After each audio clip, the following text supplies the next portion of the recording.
annexed peninsula as G7 nations get set to meet in a short while on the sidelines of a security summit in the Netherlands to decide what to do about it all. Now we're getting word of a first face-to-face meeting between top Russian and Ukrainian officials since the overthrow in Kiev of Viktor Yanukovych 1 month ago. Let's go to The Hague and France 24's Melissa Bell. Melissa, a Russian news agency reporting that Sergei Lavrov is going to be sitting down with his Ukrainian counterpart at the request of Kiev.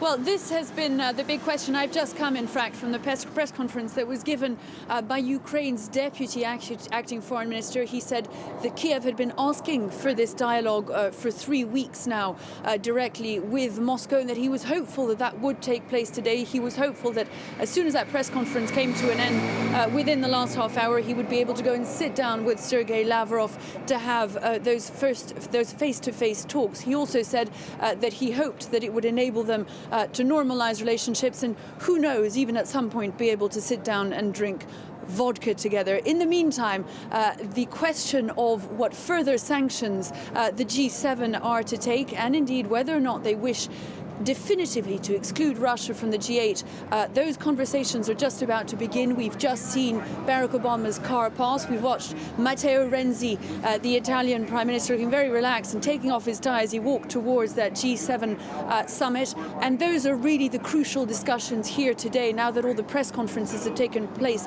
at the end of the actual talks, which were on nuclear security. It is what happens within the next hour inside the residence of the Dutch Prime Minister that will determine just how far the G7 are willing to go in their punishment of Russia. We saw last week, Melissa, at that European summit, that Europe did come up with concerted action on what to do. Now serendipity has it that there's this nuclear summit taking place where you are. And so it's more than just Europe and the US. There's the likes of China. How much is the world singing from the same hymn sheet when it comes to Russia? This is the big question right now. We'd heard Angela Merkel being very hawkish last week, telling the German parliament on Wednesday that the G8 was dead. David Cameron's been fairly hawkish on the issue as well. We know that Barack Obama is hoping for a strong statement tonight from the G7 on this question. But your question is a good one. Can those 7 countries agree on something, a measure so strong as the exclusion of Russia from the G8? And it would signal, Francois, nothing less than the end of the world order that we've come to know within the last 25 years since the collapse of the Soviet Union and the end of the Cold War. It would be an extraordinarily strong signal and the beginning of something new, something fairly uncertain, a new world order that no one quite has a grasp on for the time being. The other big question, the question of sanctions. You mentioned the European Union managed, despite its divisions, to come up with those sanctions more limited than those imposed by Washington in terms of their scope and the types of people that they targeted.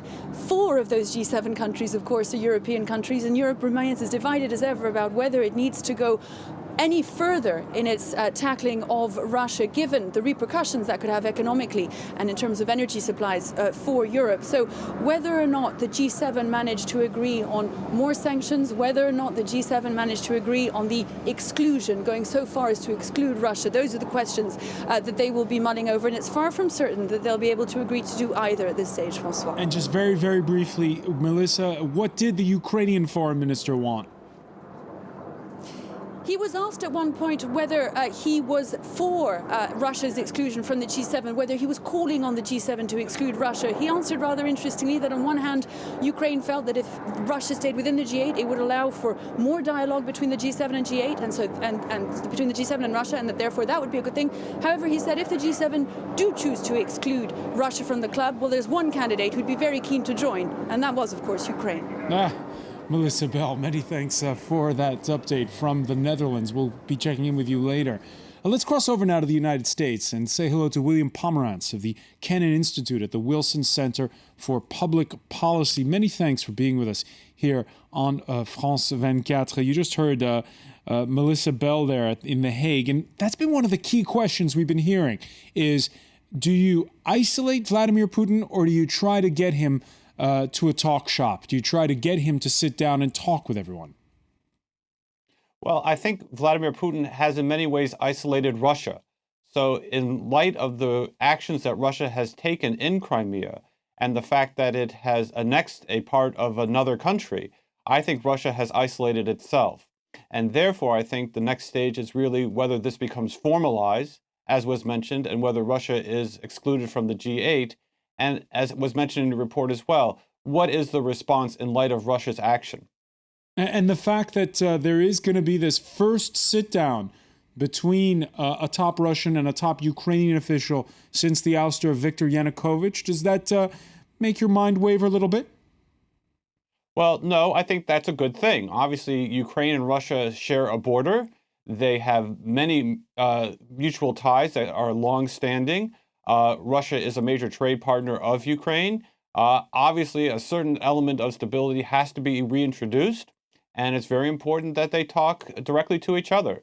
So I think it's very important that the foreign ministers sit down and talk to each other and try to figure out where to go to next. Academics and policymakers are divided on another point. How do you weigh in on this, which is, do you write off Crimea and say it's Russian for good? Well, I don't think it's going to be written off at all. I think it will remain a contested area, and I think it will be remembered in Ukraine and in many ways in Europe as something that has occurred that is not universally recognized. So I do not think there will be recognized under international law that Crimea is part of Russia. At the same time, obviously, we've seen certain facts on the ground. The fact that Russia had a naval base there, the fact that Russia had troops there, and the fact that Ukraine really wasn't able to defend its sovereignty in Crimea. So I don't necessarily think we write it off because I think it's going to actually shape U.S.-Russian and EU-Russian relations for a long time. But I don't think Russia's about to lose Crimea, as it were. William Pomerantz, a lot of people have criticized both Europe and the United States for misreading Vladimir Putin and failing to see the signs, failing to read the signs as far back as 2004, 2005. Going forth now, what is in Vladimir Putin's head when there's troops amassed near the border, when there's talk of a move on the breakaway republic of Transnistria in Moldova, when there's talk of giving passports to Russian nationals in the Balkans? Well, I think Vladimir Putin has issued a new foreign policy for Russia, and part of it is the willingness to defend Russians anywhere outside of the Russian Federation's border. And that's going to cause all sorts of diplomatic problems. You're right, Russia's going to be willing to issue passports to Moldovan and other citizens. It's going to create a lot of difficulties.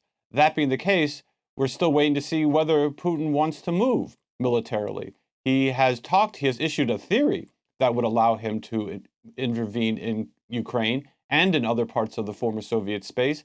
But so far, with the notable exception of Crimea, he hasn't done so.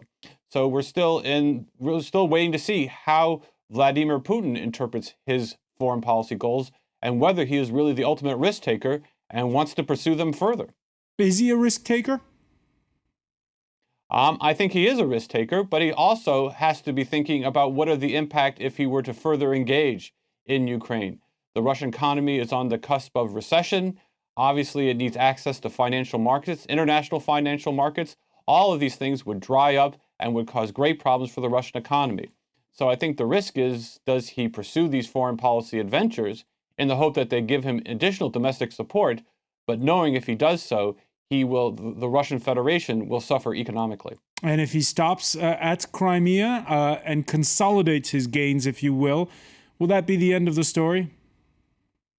Well, I don't think it's going to be the end of the story because I think, as your reporter said, there is a new perception of Russia, that is willing to assert force outside its borders.